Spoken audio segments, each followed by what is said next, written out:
Cinderella. پیارے بچوں، Cinderella ایک خوبصورت اور معصوم لڑکی تھی۔ اس کی دو بڑی بہنیں بھی تھیں جو نہایت بد مزاج اور سنگ دل تھیں۔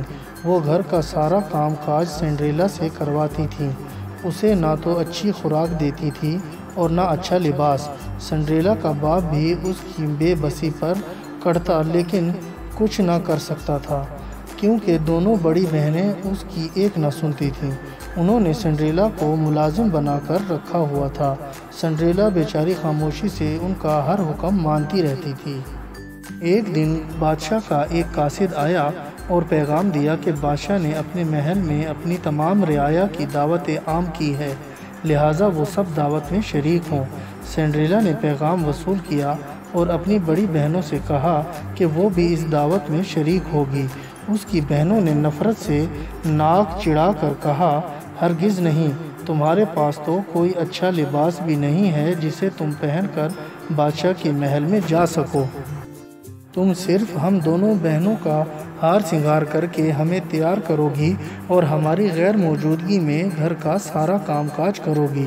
سنڈریلا نے ان کے حکم کے سامنے سر جھکا دیا اور دونوں بہنوں کے ہار سنگار میں مصروف ہو گئی۔ اس نے بڑی محنت سے دونوں کا سنگار کر کے انہیں اچھی طرح تیار کیا، اور جب وہ اپنے ماں باپ کے ساتھ بادشاہ کے شاہی محل میں چلی گئیں تو سنڈریلا نہایت ہی مایوس ہو کر اپنے آپ سے بولی، کاش میں بھی بادشاہ کی دعوت عام میں شریک ہو سکتی۔ سنڈریلا نے ابھی یہی کہا ہی تھا کہ اس کے پیچھے سے ایک سریلی سی آواز سنائی دی، تم ضرور اس دعوت میں شریک ہوگی پیاری سنڈریلا۔ سنڈریلا نے مڑ کر دیکھا تو ایک خوبصورت سی پری اس کے پیچھے کھڑی تھی۔ سنڈریلا نے حیرت سے اسے دیکھا اور بولی، تم کون ہو؟ میں تمہاری ایک ہمدرد پری ہوں۔ تم ایک معصوم اور پیاری لڑکی ہو، تم ضرور بادشاہ کی دعوت میں شریک ہوگی۔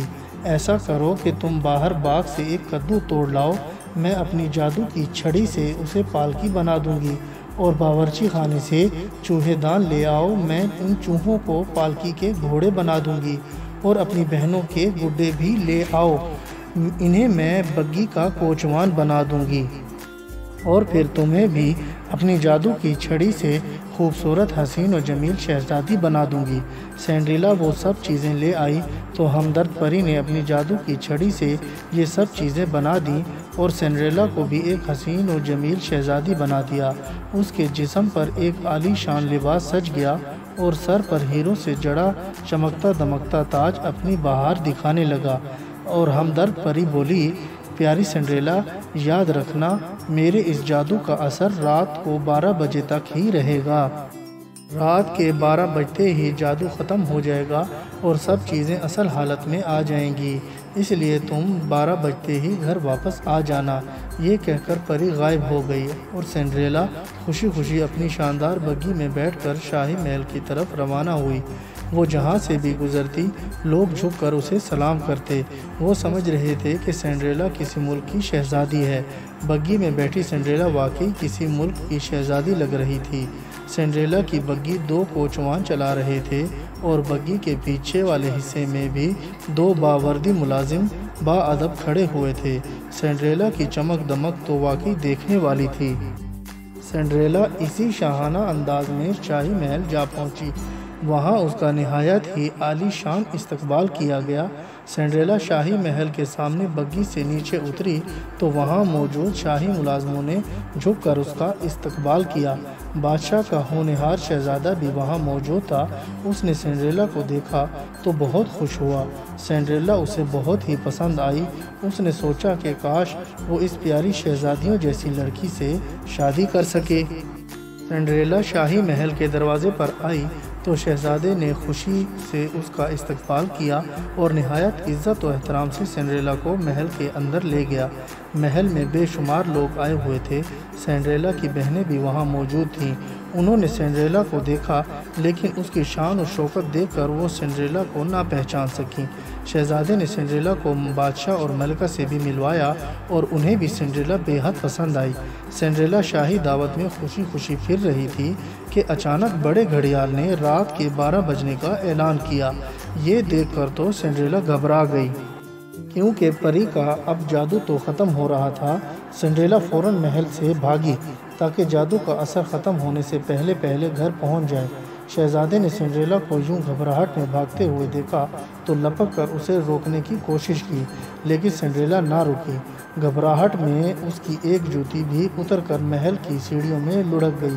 شہزادے نے وہ جوتی اٹھا لی اور حیرت سے سنڈریلا کو جاتے دیکھتا رہا۔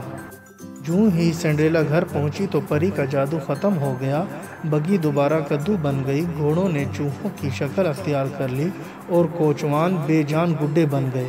سنڈریلا کے جسم پر اب وہی پہلے والا پیوند لگا اور بوسیدہ لباس نظر آنے لگا۔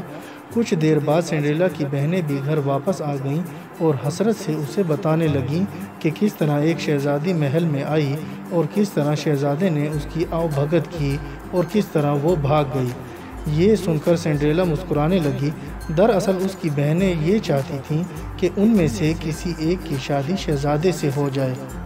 ادھر شہزادے نے اعلان کرا دیا کہ جس لڑکی کے پاؤں میں سنڈریلا کی جو جوتی محل کی سیڑھیوں پر رہ گئی تھی پوری آ گئی تو شہزادہ اسی لڑکی سے شادی کرے گا۔ چنانچہ شہزادے کے ملازم ملک کے ہر گھر میں وہ جوتی لے کر گئے اور ہر لڑکی نے وہ جوتی پہن کر دیکھی، لیکن کسی کے پاؤں میں وہ جوتی پوری نہ آ سکی کیونکہ وہ تو ایک جادوئی جوتی تھی۔ ایک دن شہزادے کے ملازم سنڈریلا کے گھر بھی آئے۔